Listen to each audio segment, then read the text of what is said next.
Je vous ai parlé du parlementaire Cabral Libi, que j'ai apprécié. Mais je ne vous parle pas du candidat à la présidentielle, Cabral Libi, que je n'ai pas apprécié. Parce que depuis la fin de la campagne, Cabral a dit que c'est un opposant qui avait gagné l'élection. Il a dit. Les archives sont là. Il n'a pas dit lequel, il a dit que c'est l'opposition qui a gagné. Lorsqu'il s'est agi de revendiquer, on a vu que lui, il était amorphe. Il n'a pas revendiqué.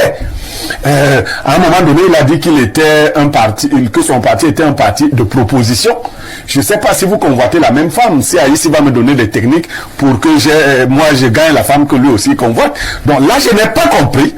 Et j'ai eu l'impression que c'était une opposition de connivence. Nous avons constaté depuis un certain temps un certain nombre de faits. Nous observons de part et d'autre des échanges, nous observons de part et d'autre des coups, et nous voulons comprendre pour le cas du Cameroun justement qui dérange entre l'opposition et le pouvoir. Alors, on repasse la parole à Pierre Blériot-Niémec.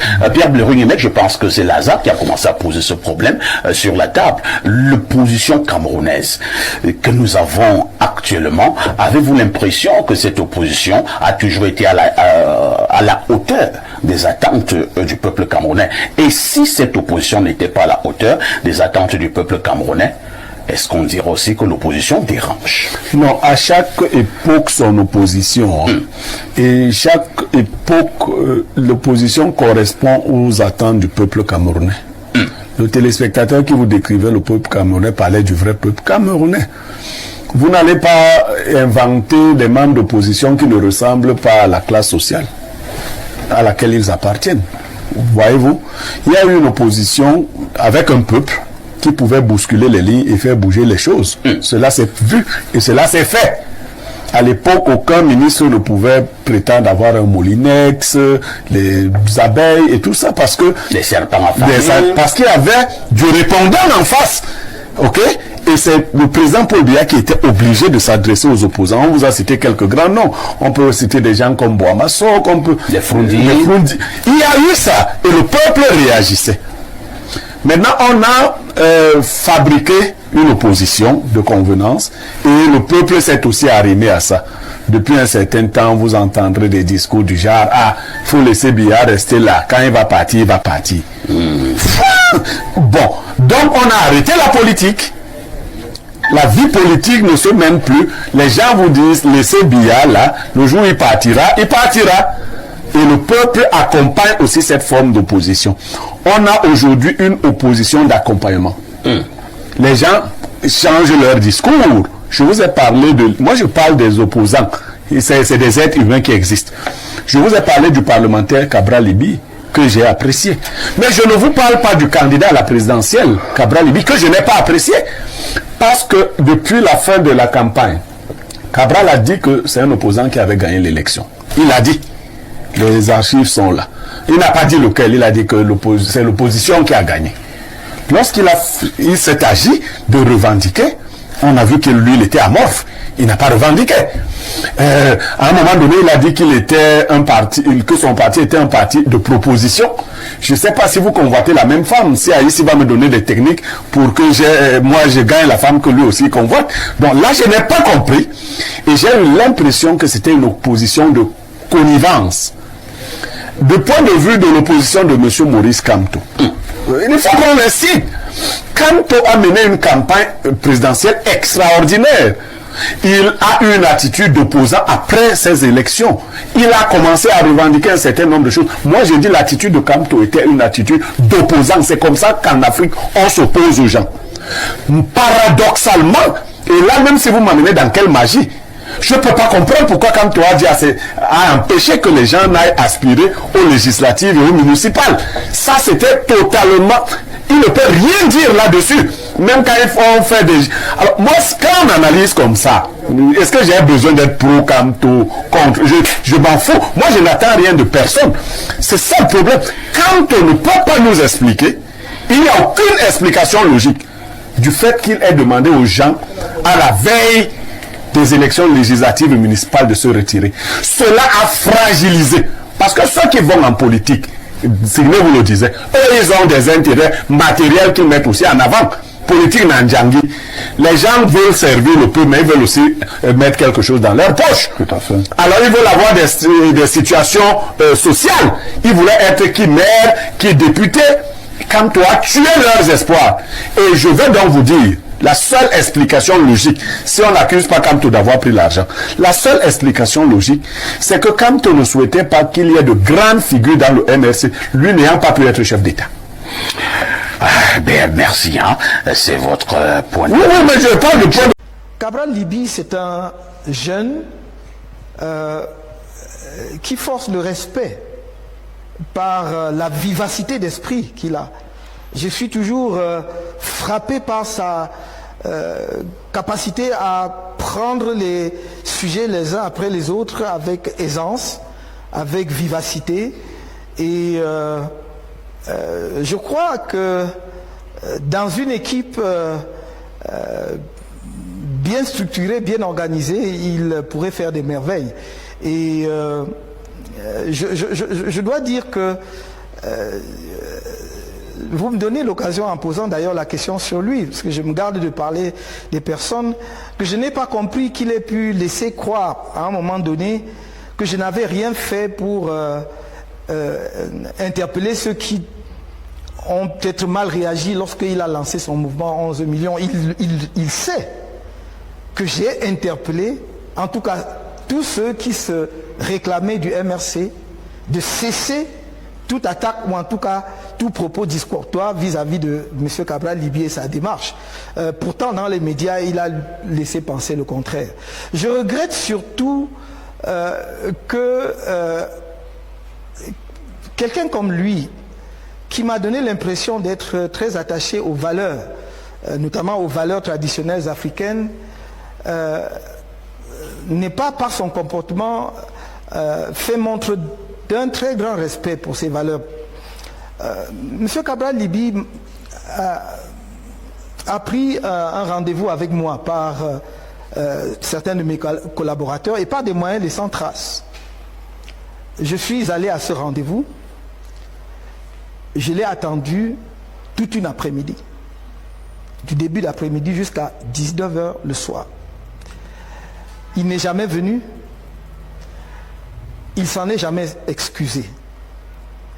Je suis son aîné de loin.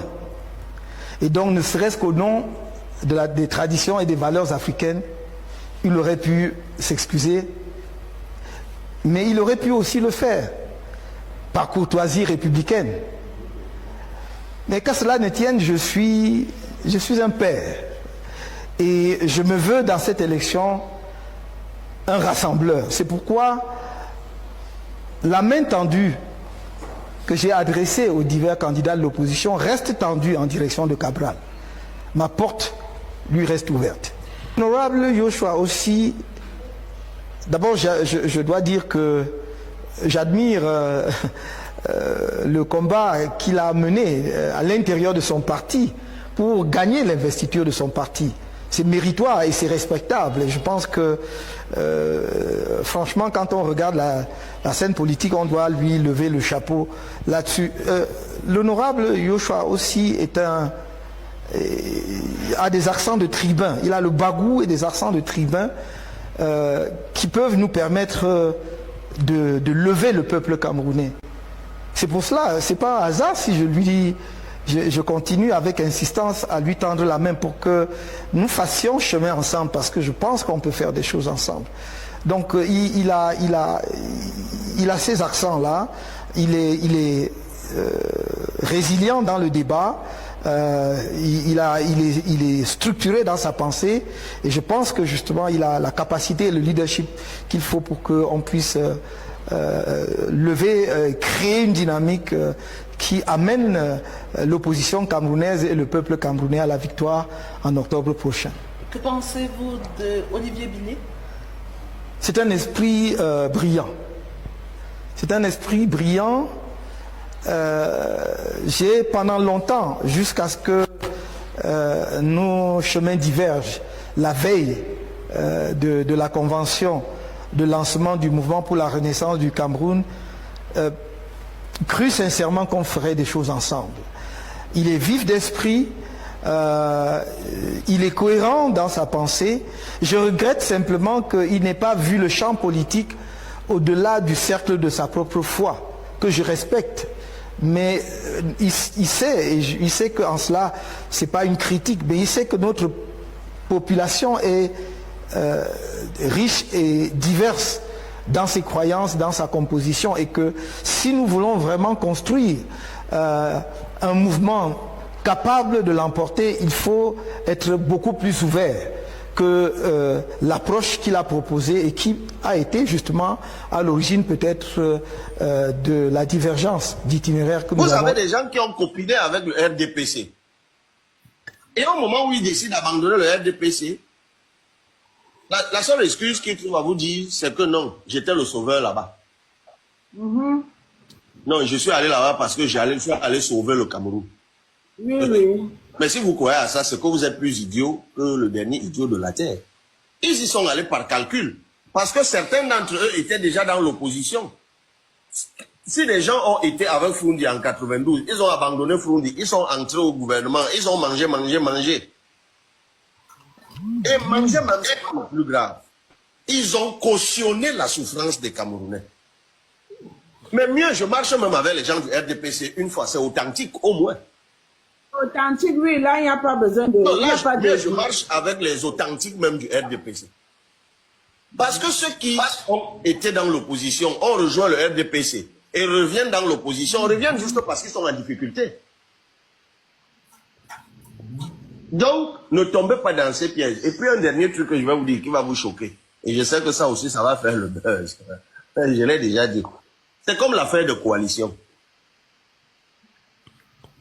Si vous coalisez avec quelqu'un qui a travaillé avec le régime, attendez-vous à ce qu'il vous trahisse demain et parfois au plein cœur même des élections. Il va repartir. Exactement. Ne coalisez jamais avec des gens qui vont à gauche, qui reviennent à droite, qui repartent à gauche, qui reviennent. Ça, c'est la première catégorie des gens avec qui il ne faut jamais coaliser. Deuxième catégorie de gens avec qui il ne faut pas coaliser. Je sais que vous allez me demander pourquoi tu l'as fait toi-même. Je vous dirai pourquoi. C'est des gens qui n'ont rien à apporter. Si vous faites la coalition avec un leader politique qui a pour seule base militante, les studios de télé. Et un conseiller. Dites-moi, vous avez les comités de base. Parce que moi, je suis président d'un parti politique qui a des comités de base depuis Pousseri jusqu'à Kribi. Je suis président d'un parti politique qui a des élus qui exercent des mandats électifs. Maintenant, vous me demandez de coaliser donc avec quelqu'un. Je lui demande que mon frère, dans la coalition où on parle à toi et moi, bon, voici ce que moi j'apporte. J'apporte de la... Toi, tu apportes quoi? Moi, j'apporte de la ressource humaine. Toi, tu apportes quoi? Il me dit que je suis aimé quand je passe à la télé. Voilà. Oui, mais ça, tu ne me l'apportes pas. Puisque moi-même, je suis aimé quand je passe à la télé. Je passe à la télé. Donc, tu ne m'apportes pas. À la télé. Donc, tu t'aimes même aussi. Peut-être même, il m'aime plus que toi. Donc, ça, tu ne m'apportes rien. Toi et moi, on n'a rien à faire ensemble. Le danger de ce type de coalition, c'est que quelqu'un qui ne vous apporte rien n'a rien à perdre. Il vous trahira aussi rapidement aussi. Vous pouvez vous entendre comme ça le soir. Le lendemain, vous voyez qu'il marchait déjà avec votre adversaire. Mais plus grave, en lui ayant dit ce que vous vous êtes dit la veille.